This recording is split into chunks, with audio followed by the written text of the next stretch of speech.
आलेला आहे आणि युद्धाला तोंड फुटलंय. बघता बघता एकामागून एक अशी श्रीरामांच्या वानर सेनेनी रावणाच्या सैन्याची धुळदाण उडवून टाकली आहे. साक्षात रावणाचा सारथी प्रभू रामचंद्रांनी मारलाय, त्याचा रथ मोडून टाकलाय. एवढंच काय तर रावणाला आता शेवटचा उपाय म्हणून आपल्या भावाला कुंभकर्णाला जागा करावं लागलंय. कुंभकर्ण येऊन शेकडो वानरांचे जथ्थेच्या जथ्थे खाऊन टाकतोय, पण वानर सेना आता काही कोणाला बदत नाहीये. अखेर श्री रामचंद्रांनी रावणाचा पूर्ण निःपात करण्याचा निर्णय घेतलाय.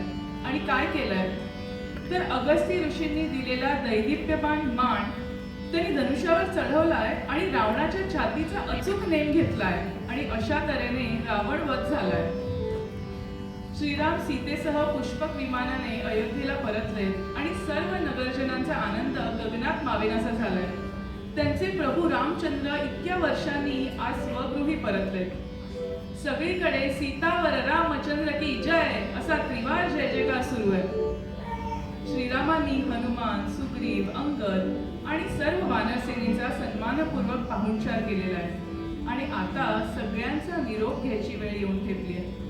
तेव्हा हनुमंत पुढे होतात.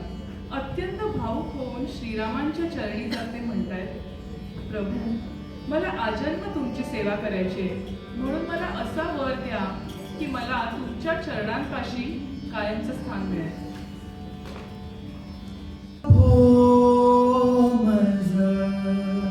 एकच वर द्यावा प्रभो मज एकच वर द्यावा या चरणांच्या पायी माझा निश्चल भाव रमावा. एकच वर द्यावा प्रभो मज एकच वर द्यावा. कधी नसरावे चंचल हे मन श्रीरामाया चरणापासून. कधी नसरावे चंचल हे मन श्रीरामाया चरणापासून. तोवरी भूवर राम कथानक तोवरी जन्म असावा. एकच वर द्यावा प्रभो मज एकच वर द्यावा.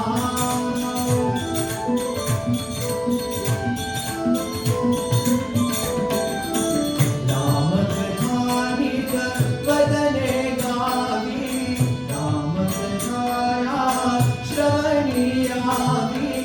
रामकथानिक वदने गावी रामकथाया श्रवणी यावी. श्रीरामा मज श्रीरामा विना दुसरा छंद नसावा. एकच वर द्यावा प्रभो मज एकच वर द्यावा. पावन फुले चरित्र वीरा